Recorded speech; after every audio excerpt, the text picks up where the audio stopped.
Welcome to the Off the Charts Football Podcast. I'm Matt Manocherian of Sports Info Solutions, joined as always by Aaron Schatz of Football Outsiders, and special guest Alex Vigderman, also of Sports Info Solutions, is joining us today. Guys, Nathan Peterman jokes, go. Well, I mean, part of the idea that I had when he had come into that game and I announced him as a starter was that I was not so sure that a guy who was named Nathan Peterman was just cut out for success as an NFL quarterback. There was an article, I think, on The Ringer last week or 2 weeks ago about how Blake Bortles just can't be a good quarterback because his name just leads itself to all kinds of incidents. And I felt like Nathan Peterman just wasn't quite cut out to have immediate success. I don't want to tell Nathan Peterman jokes because it's not Peterman's fault that he was an unprepared fifth-round rookie and the coach told him to go in there. I mean, Sean McDermott jokes? You know, Sean McDermott jokes all the way. Like, what were you thinking? And it's compounded by the fact that this week they're going and they're putting Tyrod Taylor back, which means all that talk about, quote, we know what we're getting with Tyrod Taylor and we need to find out whether Peterman is the quarterback of the future so that we know whether we need to draft one next year, right? That was like the conventional wisdom from Buffalo fans a week ago is nonsense. It's all nonsense because if the idea is that you don't care about trying to make the playoffs and you just need to find out what you have from Peterman, then you just keep playing him the rest of the year. But they actually, no. Putting Taylor in now ahead of Peterman again shows they actually played Peterman not to find out what they had. They played Peterman because they literally thought he was going to be better, which is so ridiculous and absurd. And I really believed a lot in the idea of taking the Carolina sort of thought process and moving it to Buffalo. And it seemed like the Bills had this really coherent, cohesive front office combined with the coaching staff. Some of the decisions they've made, though, I just do not understand in the least. And this is the weirdest of them all. And so no Peterman jokes about the front office and the coaches only. Yeah, after semi trying to defend this last week and trying to be the guy that came out and said maybe they are trying to find out and look towards the future and that it wasn't all about this year, I agree with you 100%. If they, by turning back on this now, and as bad as Peterman looked, I agree with you that they are, unless they just said we saw 30 minutes of him, that was enough, we're good to go, bad fifth-round pick, I think that this is inconsistent, really. And the other thing, it's got to be the biggest turnaround from possible coach of the year candidate to GOAT in the span of just a few weeks, because McDermott and his crew were getting so much praise for their turnaround, and it looked like they were going to tank, and it turns out that they were playing really well, and then the team goes on a little bit of a downturn in these kind of decisions, and now we have a totally different opinion of that team. On that note, Marcell Dareus is a guy who was a part of their very strong defense early in the year, and the defense has taken a turn for the worse. Alex, did you pull some stats on that one? Yeah, the Bills, as I sort of mentioned, they've been sort of a hard team to pin down this season because they went into this sort of tank mode, got rid of Robert Woods, Ronald Darby, and Sammy Watkins in the offseason or towards the beginning of the season, and they started really well. And then they got rid of Marcell Dareus and traded him to the Jaguars, and the benching of Tyrod Taylor, and they lost 3 in a row.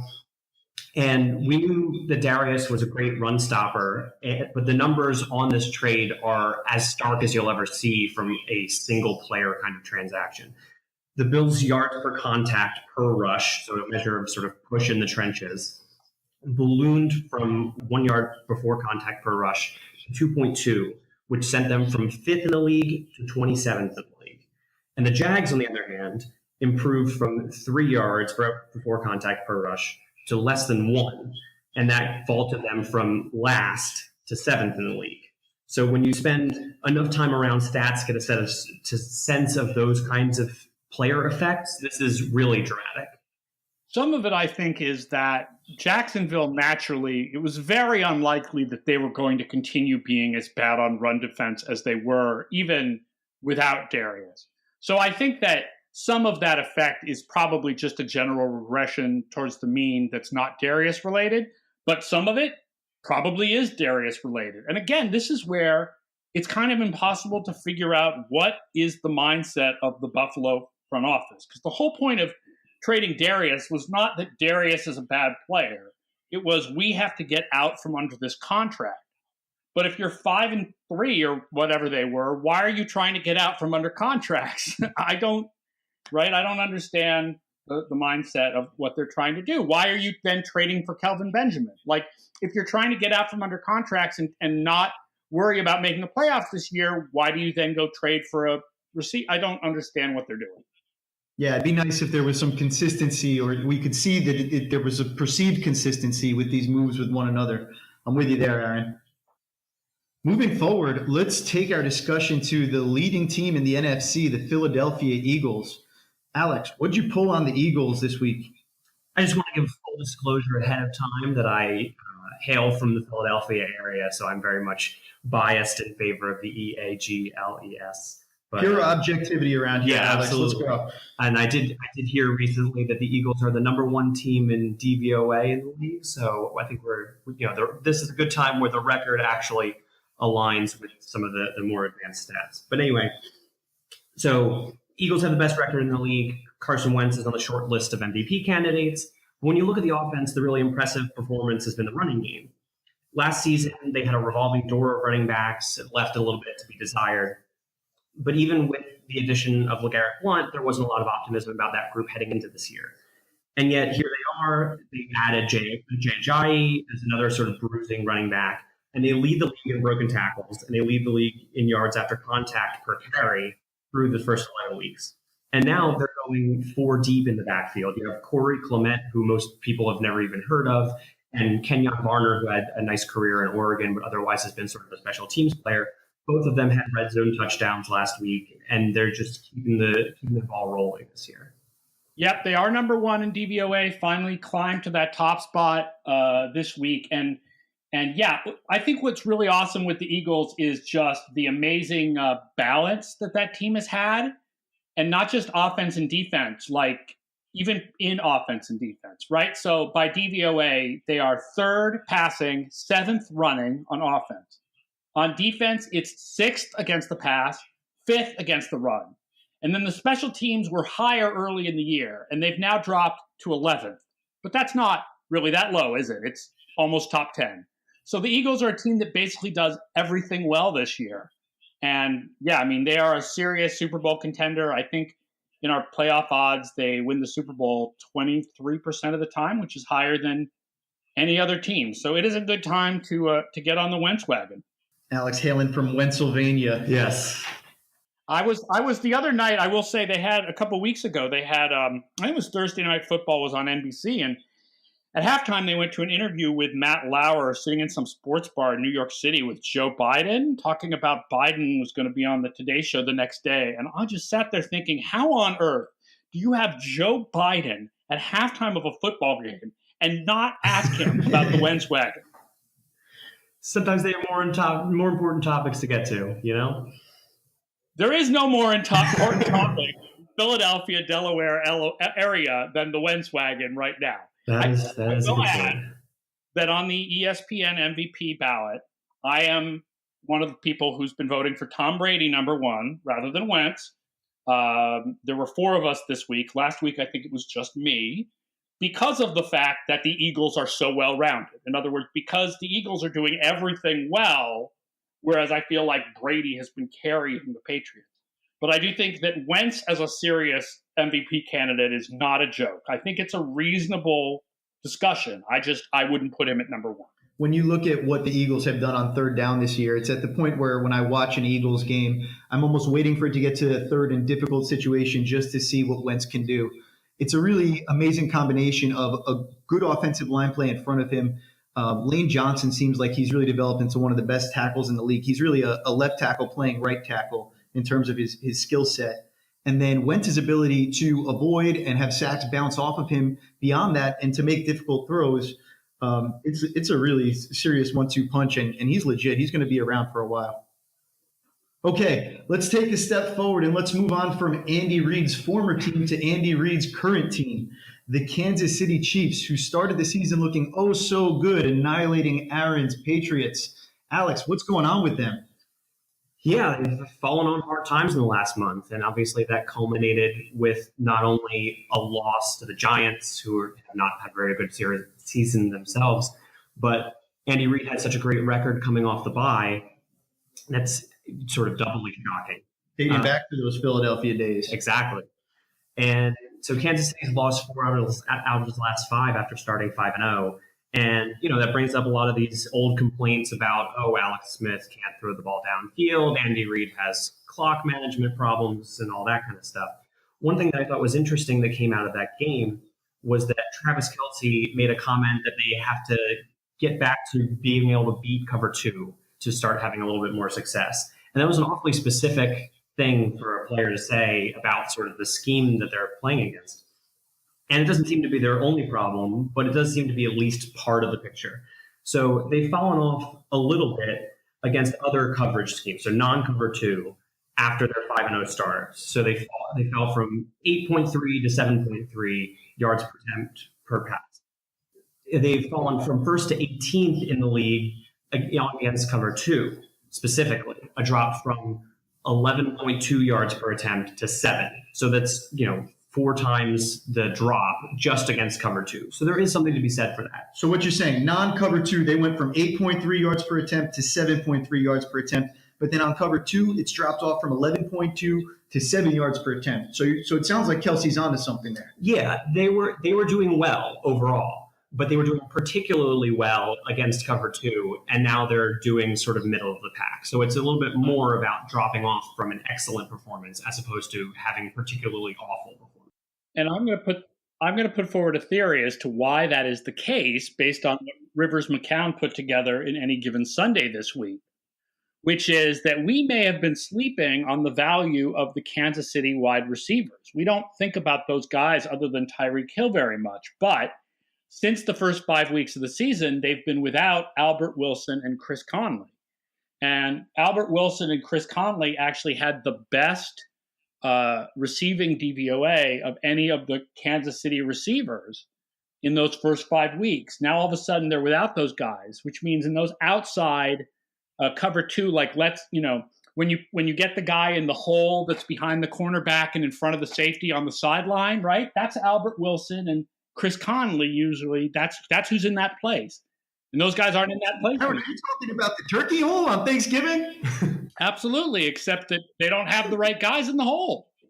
I mean, that's pretty interesting. And so that basically means that you think that they might not be able to find a solution to that until those guys get back healthy. And it's sort of interesting that those are not the big names, that's not the Jeremy Macklins or whatever that they've had in the past. The other problem is that they're getting fewer big plays from they're getting fewer big yak plays from Tyreek Hill and Kareem Hunt. And there was so much talk early on about how well designed the offense was with the college style plays to get guys free. And maybe, opposing coaches have just done more tape study on that, but they aren't getting those big Tyreek Hill and Kareem Hunt plays. Those guys, their ratings have dropped a bit since the first few weeks of the season.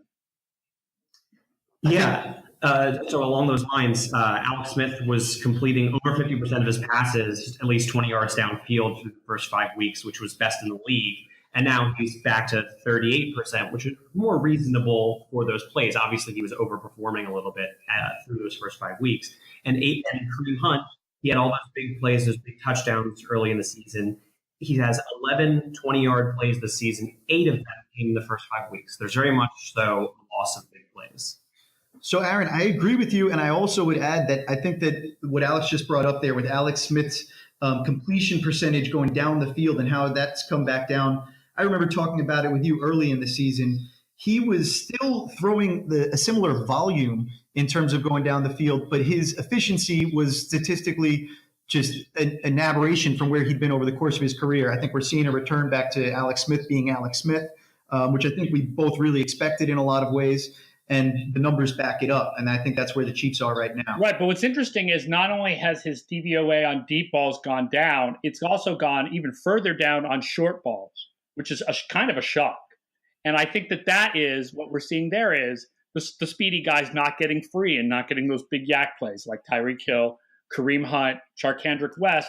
those guys are not getting the gains, because big plays doesn't just mean deep throws. It also means those short passes where guys then go scampering. And so I think they're not doing as well on either of those types of plays. So from Kareem Hunt pushing through the rookie wall to current college football, let's move to a segment we like to call Tankapalooza. Aaron, we ranked all the Power 5 quarterbacks this year who've thrown 200 passes or more in terms of our proprietary statistic, independent quarterback rating, IQR. Now, IQR is like traditional quarterback rating, but it controls for things that are outside of the quarterback's control. So unaimed attempts like spikes and throwaways, which might actually be good plays by the quarterback, are discounted from the statistic. Even better, IQR accounts for drop passes, dropped touchdowns, and dropped interceptions. And as a result, we get a stat that really cuts to the core of what the quarterback deserved to earn based on his performance. IQR numbers are on the rating scale from quarterback rating, but generally come in about 10 points higher on average. So talking about the college quarterbacks that we've been keeping an eye on this year, first thing that you take away from our IQR list, number 1 and number 2 on the list, runaway number 1 really, Baker Mayfield with an IQR of 140, with the maximum being that 158.6 number. And number 2 on the list, another Big 12 quarterback, Mason Rudolph. He comes in at 133. So right away, that's certainly an interesting result right there, seeing the amount that Mayfield is out in front. Then round number 15 on the list with an IQR of 120, there's a guy who's starting to create a narrative, and he's been a guy that's been on the radar for a couple of years now, but I don't know how much people had thought about him as a pro prospect. But Lamar Jackson comes in at number 15 on the IQR list. A couple of other guys that we were keeping an eye on, Josh Rosen, Sam Darnold. A lot of people have those in the number 1, number 2 pick sort of range. Those guys are a little bit lower on the list, the LA guys. Rosen's down at number 18 with the IQR of 117, and Darnold is down at number 31 on the list out of 45 quarterbacks. He's actually below average at just 104. Meanwhile, Jake Browning is 10th in IQR at 128 with the same schedule as these 2 LA guys, so maybe he deserves a longer look. It's what the statistics say to us. Aaron, what's your reaction to that? Well, I have a couple of reactions. Certainly, it's too bad we won't have this for more than just a couple of years at this point. Once we have 10 years or so of a stat like this, then we can figure out just how much it does help us to predict. So on that note, quickly, though, what we do have is multiple years of NFL quarterbacks with IQR, and we have found that IQR is more predictive year over year. It's got a higher year over year correlation. I don't doubt it, but that's very different from figuring out how to predict from college to the pro. Absolutely. Figuring out which stat is more consistent from year to year. That's a very different. We're getting there. We're getting there. I certainly don't doubt, but you just need more years of charting. And shoot, man, you go back 8 or 9 years, you couldn't even get every college game on video. We tried charting college once, and it was like we couldn't even get every game from the Power 5 conferences, which at that time was the Power 6. And here at SIS, we chart every college game in the FBS. A reminder to any team clients that could be listening out there, or potential team clients, I should say. Yeah, it's amazing. And once there's more years of it, it'll be even more amazing. I think my first thought is Big 12 quarterbacks is that the other thing that something like this needs perhaps is opponent adjustments, because the Big 12 is the run down the field over and over again conference. And the record of Big 12 QBs in the NFL is not particularly strong. You end up with a lot of guys with very impressive statistical records who don't succeed in the NFL at anywhere near their draft position. And that's my worry about Mayfield and Rudolph. Like, it's impossible for anybody to say that Mayfield has not been amazing this year, because he absolutely has been. But the defense he's played against have been so poor that I wonder how it translates to the NFL compared to, say, whoever. One thing you didn't mention was anyone from the SEC. Whoever happens to be the best in the SEC at IQR, right? Because whoever is the best in the SEC at IQR is playing a much more difficult schedule of opposing defenses than either Mayfield or Rudolph is. Yes, absolutely. And so the opponent adjustment is definitely a big part of it. And it's definitely, you're right to point out that the Big 12 quarterbacks come out on top, and we shouldn't be surprised, because when we look at it by defense, I know we hate to look at quarterback stats for defenses, but the Big 12 secondaries are definitely the lowest performing secondaries in terms of any quarterback against metric. Right. I mean, that's not looking at specific cornerbacks. That's because I don't mind that as much. That's looking at how quarterbacks perform against those defenses, and the answer is quarterbacks kick ass against those defenses. I think Lamar Jackson is a guy people are talking about a lot more than you might think. If you're on draft Twitter, people talk about him all the time, partly because in some ways Lamar Jackson is seen as a little bit of a test case for just how racist you are. Because when you hear people say stuff like Lamar Jackson should be a wide receiver in the NFL, you just want to throttle them. I mean, he may not be the best prospect in this draft class. I don't know, but he's a quarterback. That's what he is. That's what he's going to play in the NFL. I happen to think he's a pretty darn good prospect. And in some ways, it reminds me a little bit of Deshaun Watson. At a certain point, you have to account for just the ability to make game-deciding plays. The difference is he hasn't made them in the crucible of the playoffs against the toughest defenses the way Deshaun Watson did. As far as Rosen and Darnold disappoints me because I thought he was the number one guy after last year, and there's no doubt that his performance has not been this year what anybody expected, and it's really interesting to sort of figure out what outside influences you can or cannot create an explanation for why Darnold has been down. I mean, obviously, there's certain aspects of the play that even IQR is not going to filter out, like poor offensive line play. But you certainly, with an IQR, you're not going to be able to blame his receivers for dropping passes because you're correcting for that. Yeah, Darnold has had an interesting year. Sometimes he looks amazing out there, and sometimes he really struggles. You mentioned offensive line play, and actually, in terms of blown block rate by these offensive lines, the Oklahoma offensive line is one of the best in the nation this year. So Baker Mayfield has definitely benefited from that. And at the same time, it's actually been Josh Rosen's UCLA offensive line that has struggled more than Darnold's over at USC. So that's worth taking into account and certainly taking into consideration as we understand how to understand these statistics. I mean, I would certainly lean at this point, based on what they've had to work with compared to how they've played, I would lean towards Rosen over Darnold. But I don't know how I would feel about the Big 12 guys versus that or Jackson versus that. And I often am really honest about the fact that I'm not a scout. So my knowledge comes from sort of the stats and looking at the history of players, that come out of certain conferences with certain stats. And, we'll do Q-based down the line and we'll adjust for the schedules and all of that. But, I think I wouldn't write off Jackson because he's a running quarterback. I wouldn't write off Mayfield because he's in the Big 12, but I would worry about it a little bit. I think it's going to be a really interesting debate for all those teams that need quarterbacks as far as which of these guys is the guy. Definitely. And I remain interested to see how after the season the narrative changes and what we're talking about these guys that we're not talking about right now. And I hate that because I hate when the narrative changes based on what they do in some workout, because you will learn a lot more about a quarterback from what he does in a game than now you're just starting to sound like a scout, Aaron. Well, whether you use stats or scouting, I would rather see a guy against 11 defensive players than against air. Plus, against 11 defensive players, you get stats, and against air, you don't. You're preaching to the choir.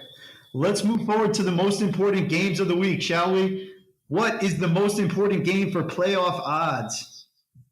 All right, this will sound surprising because it's so much more important for one team than the other, but the most important game for the playoff odds is Houston at Baltimore on Monday Night Football. Now, this is not a good week for important playoff position games because you have a lot of important games revolving around teams that are almost assured of making the playoffs no matter what. But the Ravens are not, because what you end up with is, there's only 5 teams in the AFC with winning records. And so you got this kind of tight race now with the wild card race with Tennessee, Baltimore, Buffalo, if they can get their heads on straight, and then all the 4 and 6 teams. The Ravens are in the playoffs 83% of the time if they win this game, but if they lose it, it drops to 50% because this game will be hugely important for tiebreakers in conference record. The Texans are 19% with a win, 3% with a loss. Really, this is about Baltimore, not about the Texans. Baltimore needs this win at home for its AFC conference record. Yeah, and neither of these offenses are going to be something that you're going to be particularly excited to watch. I think that heading into the season, ESPN might have felt a little better about this matchup in terms of just the viewership.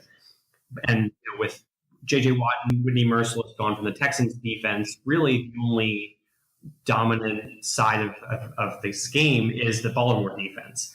The Ravens are leading the league in turnovers. They put up their third shutout of the season last week against the Packers. And I found this fascinating. Their 3 shutouts this season are more than any other team in the league since 2013. And they just had those this year. And they're getting great pressure with their outside linebackers, as they tend to. Terrell Suggs with 7.5 sacks, 3 forced fumbles. Second-year man, Matt Judon, has 5 sacks of his own, and he has almost 100 fewer rushers than Suggs, so he's really getting a lot of pressure himself. And the Ravens, with those 2 guys, are actually one of only 2 teams to have 2 linebackers with at least 5 sacks this year, the other one being the Chargers. And so they'll be able to make Tom Savage pretty uncomfortable in the pocket, and even if he is able to get the ball away, he's going to have a lot of trouble getting it to his main squeeze, DeAndre Hopkins. Jimmy Smith, obviously, who everybody knows about, he's playing through an Achilles injury for a few weeks, but he's second in the league in passer rating allowed with 19, which is ridiculously low. And Marlon Humphrey, on the other side, rookie out of Alabama, is in 10th there, and both of them also have under 5 yards per attempt allowed, under 45% completion. So both of those guys are having pretty solid seasons. Yeah, I'm excited. Yeah, Aaron, go ahead. So, no, you go. You hit. I was just going to say, I'm excited to see how John Gruden is going to try to make this seem exciting, because there's really no offense that we should expect to see on Monday night based on the quarterbacks that are going to be playing in this game and what they've done so far this year. The Ravens have just preyed on bad offenses and holding them to 0 points, like Alex was pointing out. And I think we have little reason to believe that the Texans and Tom Savage will have ability to move the ball at all. Let me tell you about this guy, Matt Judon. This is a good young pass rusher, this guy. And I think you got to watch out for this guy. And the Ravens, so much young talent. This guy, Marlon Humphrey, this guy is a good cornerback. And you got to watch this guy play, and that's how Gruden is going to make you watch this game. As long as we have a ticker on the right side of the screen that just counts all of those missed guys, then I think we're good. It'll be like it's just the Baltimore defense. I'll point out also, by the way, Baltimore, number 1 in defensive DVOA right now, number 1 in special teams DVOA. That's how they are in our top 10, despite the fact that their offense is as horrific as you think it is. But I will give a little bit of my spiel here against using passer rating allowed to judge cornerbacks. I really don't like using that, and I'll explain a little bit why. One is passer rating itself has problems, as you may know, especially if you read Mike Tanier. Mike Tanier is the leader of the passer rating has problems society, because it's a stat that was created in the 60s based on baselines that were based on how averages were in the 60s, and the game has changed so much since then. So it tends to overrate guys who are short passers with high completion rates, and it doesn't account for the fact that interceptions are much more rare than they used to be. But then there's the other problem, which is when you flip them around and you look at defensive players. I also don't like using it for a couple of reasons. One is that by giving only one number, you don't get a sense of the strengths and weaknesses of a cornerback. The small sample size with a cornerback means that 1 or 2 touchdowns can make a huge difference in passer rating allowed, even if those touchdowns are in situations where it's very difficult for a cornerback to stop a pass, like a quick slant on the 3-yard line. Passer rating is really meant to be used from the quarterback's perspective, not from the defense's perspective. So, I tend to use yards allowed per pass and success rate, which, for people who don't know from Football Outsiders, is how often a cornerback in coverage prevents what we consider a successful play by the offense. That's a little bit better than using completion rate because it accounts for the fact that if you allow a 5-yard completion on a 3rd and 10, you've done your job because you've still prevented the first down. However, even in those stats, Jimmy Smith is freaking awesome this year. So it doesn't matter which stat you use. Jimmy Smith right now is number 2 in yards allowed per pass, and he's number 3 in success rate. I don't have the numbers in front of me for Humphrey because he doesn't quite qualify for our rankings. But whether you use the passer rating allowed or the other stats, even if I go on my little rant, it doesn't matter. Jimmy Smith has been awesome either way. The weakness of the Baltimore defense, I will say, is against tight ends. Baltimore is, I believe, 31st in DVOA against tight ends. Fedorowicz, after missing some games, is back for Houston. Also, Steven Anderson has been pretty good, their second tight end for Houston. And so this guy, Fedorowicz, I think you're going to see a lot from this guy. And if there's any guy that John Gruden is going to be able to say guy about in this game from Houston, it's CJ Fedorowicz, this guy whose name John Gruden probably can't pronounce. So instead, he'll call him this guy. We'll keep you grinding in the very nice in the context of things. Let's go ahead to the most important game for Super Bowl odds. Aaron, what is the most important game for the Super Bowl this week? Yeah, my Gruden grinder is any coach named Sean.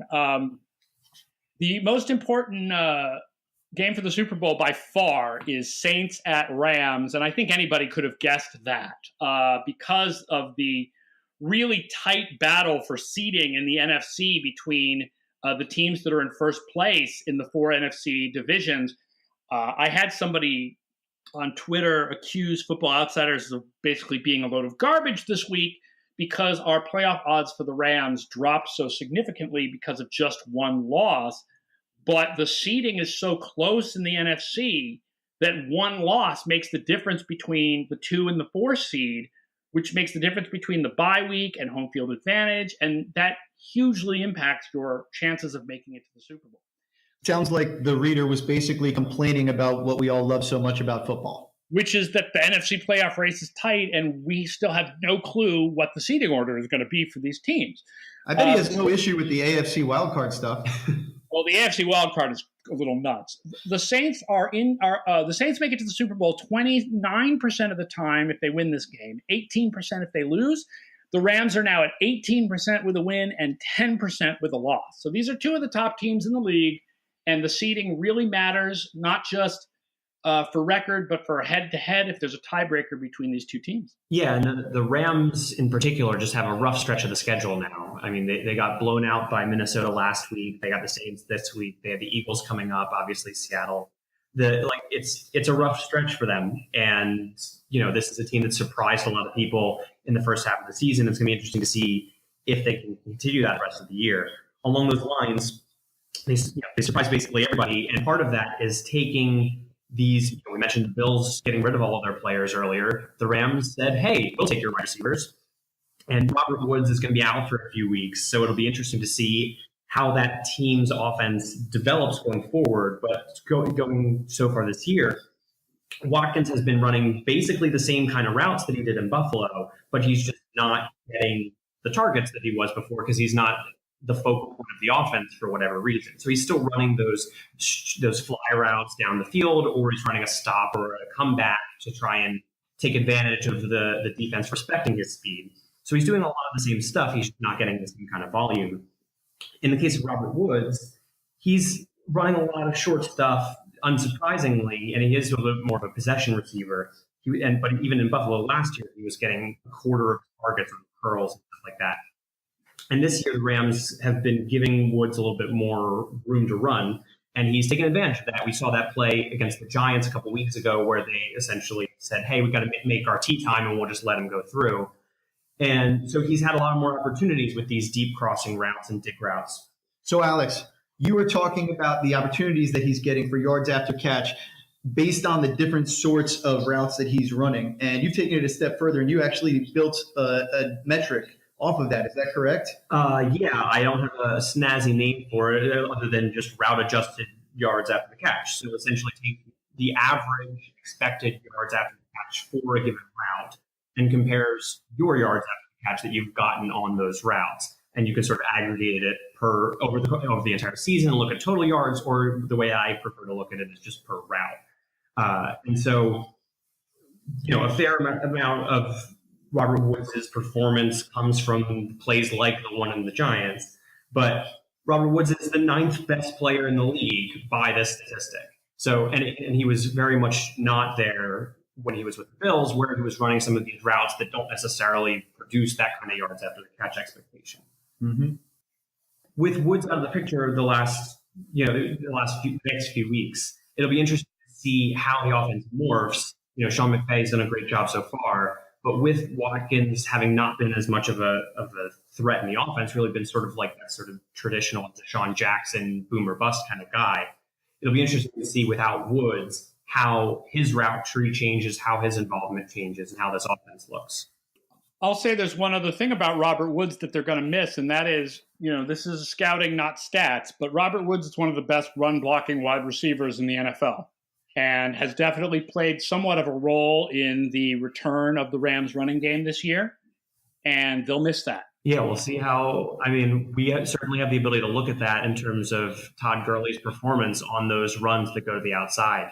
It'll be pretty interesting to see if he does have a little bit of a downturn as a result of that. Yeah, definitely.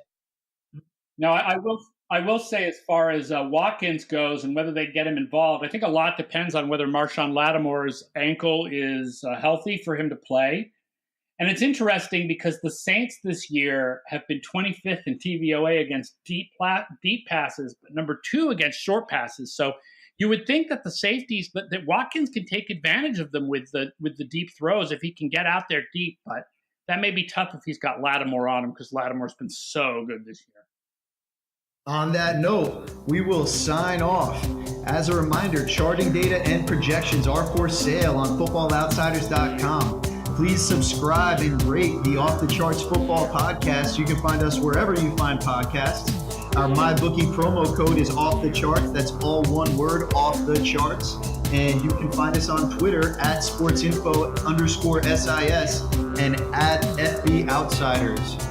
Have a great Thanksgiving. Have a great weekend, and we'll talk to you next week.